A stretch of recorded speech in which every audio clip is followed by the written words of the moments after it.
जय हिंद साथियों, स्वागत है आप सभी का आपके अपने YouTube चैनल अमन स्टडी पॉइंट में। साथियों, हाजिर हैं महत्वपूर्ण CDP के प्रश्नों के साथ, जो कि सीटेट के प्राइमरी और जूनियर दोनों ही लेवल की परीक्षा के लिए बहुत ही महत्वपूर्ण है। तो साथियों, अभी तक आपने वीडियो को शेयर नहीं किया है तो अपने सभी दोस्तों के पास इस वीडियो को शेयर कर दीजिएगा।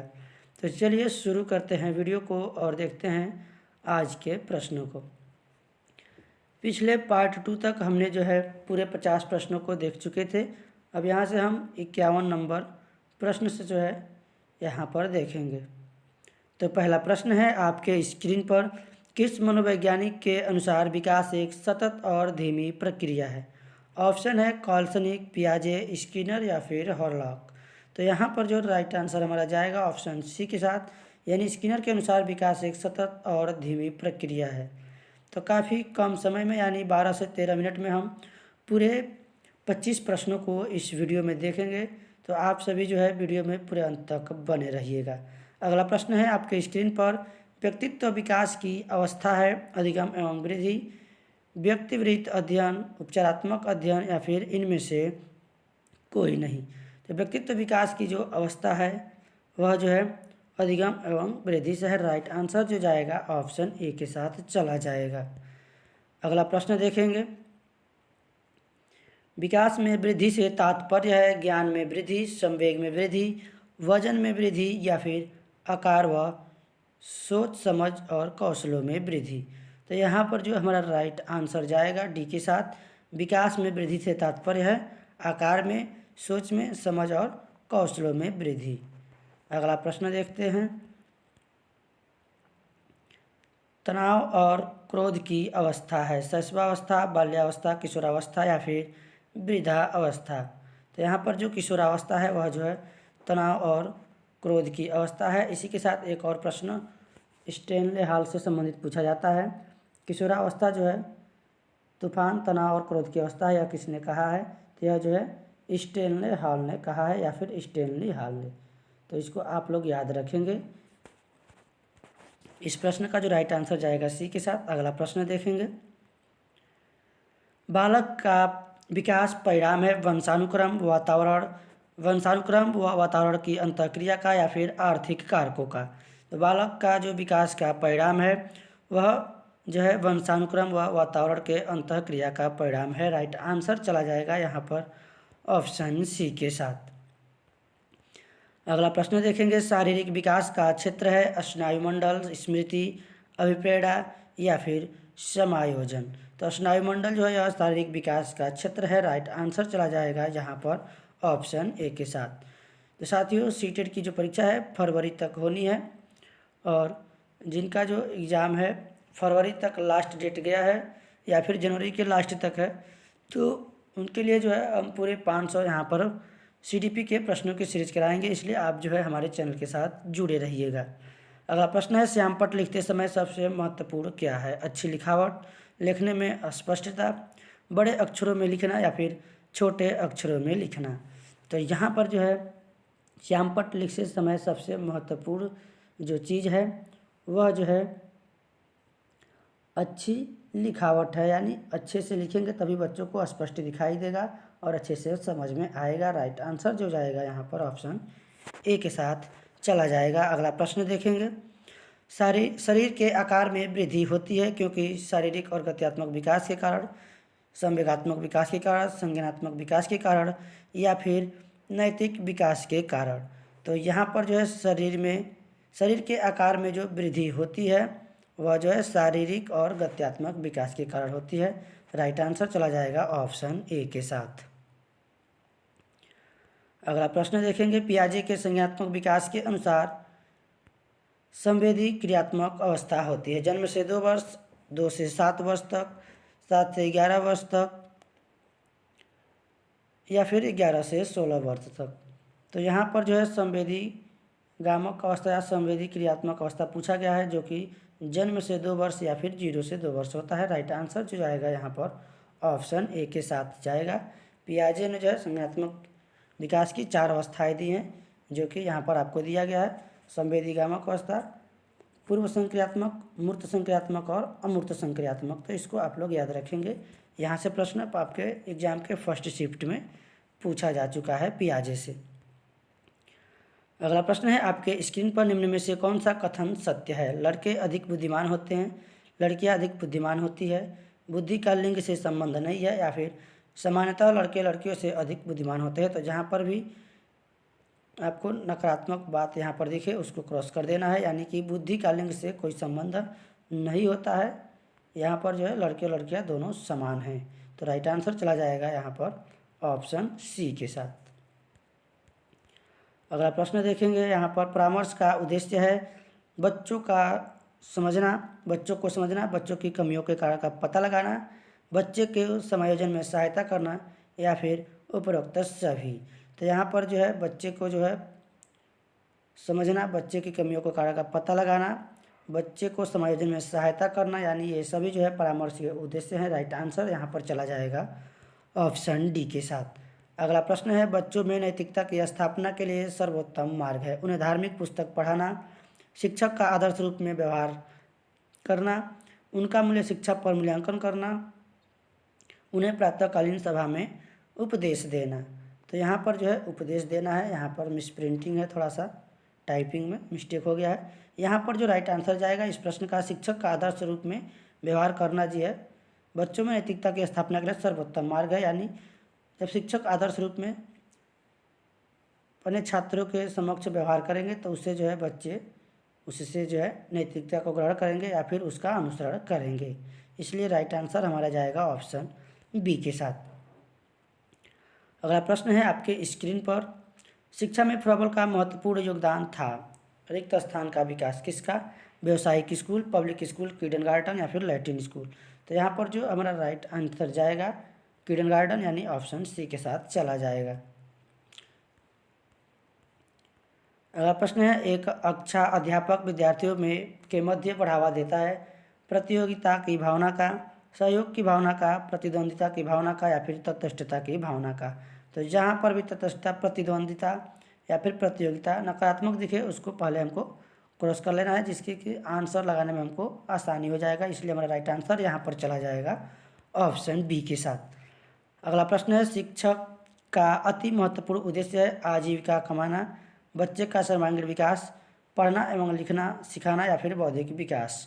तो इस प्रश्न का जो राइट आंसर हमारा जाएगा ऑप्शन बी के साथ, यानी बच्चे का सर्वांगीण विकास। बच्चे के बारे में कहा गया है, प्रश्न हमारा सकारात्मक है, इसलिए हमें सकारात्मक आंसर यहाँ पर लगाना है। ऑप्शन बी सही हो जाएगा। अगला प्रश्न देखेंगे। अगला प्रश्न है आपके स्क्रीन पर, रिक्त स्थान तथा रिक्त स्थान की विशिष्ट अन्योन्य क्रिया का परिणाम विकास के विविध मार्गों और निष्कर्षों के रूप में हो सकते हैं? वंशानुक्रम, प्रारूढ़, चुनौतियाँ, सीमाएं, स्थिरता, परिवर्तन, खोज, पोषण। तो यहाँ पर जो राइट आंसर जाएगा इस प्रश्न का ऑप्शन ए के साथ, यानी वंशानुक्रम और प्रारूढ़ ये जो है कि विशिष्ट अन्योन्य क्रिया का परिणाम विकास के विविध मार्गों और निष्कर्षों के रूप में हो सकते हैं। राइट आंसर चला जाएगा ऑप्शन ए के साथ। तो साथियों, वीडियो को जो है अभी तक आपने शेयर नहीं किया है तो अपने सभी ग्रुपों में और दोस्तों के पास शेयर कर दीजिएगा, और वीडियो को लाइक नहीं किया है तो लाइक भी कर दीजिएगा, क्योंकि वीडियो जो है बनाने में काफ़ी मेहनत लगता है और आपके एक लाइक से हमें मोटिवेशन मिलता है। अगला प्रश्न है आपके स्क्रीन पर, भारत सरकार की कंप्यूटर आधारित अधिगम प्रक्रिया के माध्यम से छात्रों को सिखाने के लिए आईटी स्कूल योजना वर्ष में शुरू किया गया था? तो किस वर्ष में शुरू किया गया था? 2001 में, 2003 में, 2004 में, या फिर 2006 में? तो यह जो है आईटी स्कूल योजना जो है 2004 में शुरू किया गया था। इसका जो राइट आंसर जाएगा ऑप्शन सी के साथ चला जाएगा। चलिए देखते हैं अगले प्रश्न को। अगला प्रश्न है आपके स्क्रीन पर, 6 से 14 वर्ष के बीच के आयु के बच्चों को एक मौलिक अधिकार के रूप में मुफ्त और अनिवार्य शिक्षा देने के उद्देश्य से सर्व शिक्षा अभियान वर्ष में शुरू किया गया था? तो कौन से वर्ष में शुरू किया गया था? 1996 में, 1998 में, 2001 में, या फिर 2003 में? तो इस प्रश्न का जो राइट आंसर जाएगा ऑप्शन सी के साथ, यानी कि सर्व शिक्षा अभियान जो है यह वर्ष 2001 में शुरू किया गया था, और आईटी स्कूल से जो है यहाँ पर बच्चों को शिक्षा देने के लिए यह जो है योजना 2004 में शुरू किया गया था। तो 2001 सर्व शिक्षा अभियान, इसको आप याद रखेंगे।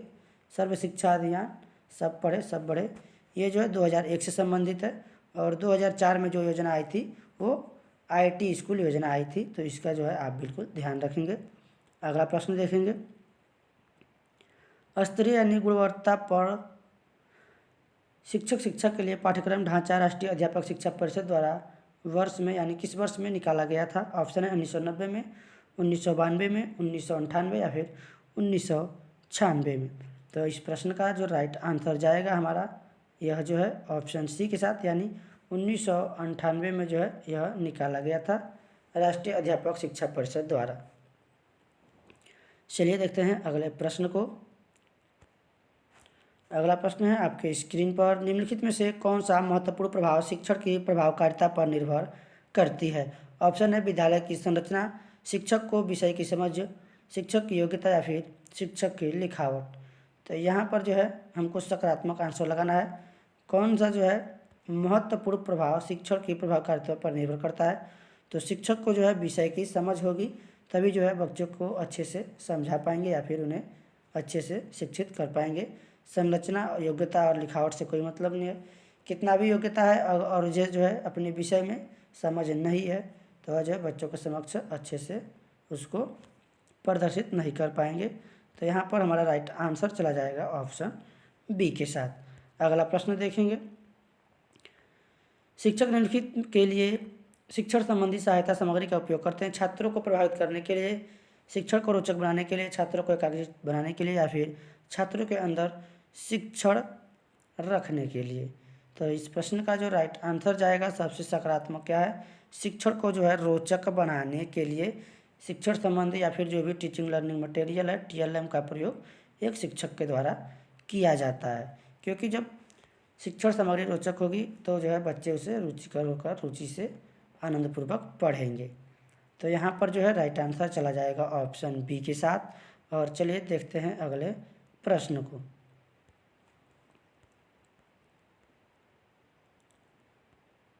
अगला प्रश्न है आप सभी के स्क्रीन पर, यदि बुलाए जाने पर कुछ छात्रों के माता पिता अभिभावक आकर शिक्षक से नहीं मिलते तो शिक्षक को क्या करना चाहिए? ऑप्शन है माता पिता को पत्र लिखना चाहिए, जाकर उनसे मिलना चाहिए, वैसे छात्रों को दंडित करना चाहिए या फिर वैसे छात्रों को अनदेखा करना चाहिए। तो यहाँ पर दंडित नहीं करना है, नकारात्मक टैग वर्ड है, तुरंत क्रॉस करेंगे। अनदेखा भी नहीं करना है, नहीं तो नहीं, यहाँ पर थोड़ा सा मिस्टेक है, उनके माता पिता को पत्र लिखना चाहिए। तो यहाँ पर जो है उनसे जाकर मिलना चाहिए। सबसे सकारात्मक सटीक राइट आंसर चला जाएगा ऑप्शन बी के साथ। अगला प्रश्न है, किसी पठन सामग्री को एक रूप में पढ़ना रिक्त स्थान पढ़ाई के रूप में जाना जाता है? ऑप्शन है बंडित, सामूहिक, अंतरालिक या फिर इनमें से कोई नहीं। तो यहाँ पर जो है किसी पठन सामग्री को एक रूप में पढ़ना, वह जो है किसके अंतर्गत आता है? इनमें से कोई नहीं। राइट आंसर जो हमारा जाएगा ऑप्शन डी के साथ। सामूहिक नहीं होता है, यह जो है सामूहिक होता तो हम उसको आंसर यहाँ पर लगा सकते थे, सामूहिक। तो इसलिए हमारा जो राइट आंसर जाएगा यहाँ पर ऑप्शन डी के साथ चला जाएगा। अगला प्रश्न देखेंगे, पाठ्यचर्चा निर्माण को कार्य माना जाता है? एक नेमी कार्य, एक विशेषज्ञता कार्य नहीं, एक अत्यधिक विशेषज्ञता कार्य या फिर एक महत्वपूर्ण कार्य नहीं। तो यहाँ पर प्रश्न सकारात्मक पूछा गया है, जहाँ भी नहीं दिख रहा है हमको नकारात्मक काट देना है। यहाँ पर दिया गया है एक नेमी कार्य, तो यहाँ पर जो हमारा राइट आंसर जाएगा एक अत्यधिक विशेषज्ञता कार्य है, जो है पाठ्यचर्चा निर्माण को करते समय काफ़ी अच्छे से और उसे विशेषज्ञों से जो है देखकर विशेष रूप से तैयार किया जाता है। राइट आंसर चला जाएगा यहाँ पर ऑप्शन सी के साथ। तो साथियों, इस वीडियो का आखिरी प्रश्न है, विद्यार्थियों की प्रशंसा की जानी चाहिए एकांत में, अलग से, लोगों के बीच या फिर व्यक्तिगत रूप से? तो विद्यार्थियों की जो प्रशंसा है वह लोगों के बीच की जानी चाहिए, जिससे जो है बच्चे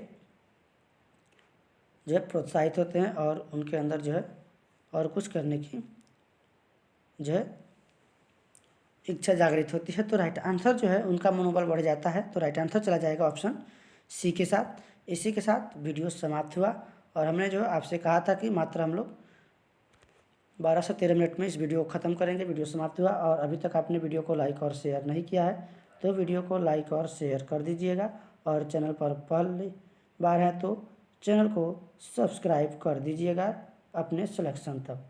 तो जय हिंद, धन्यवाद।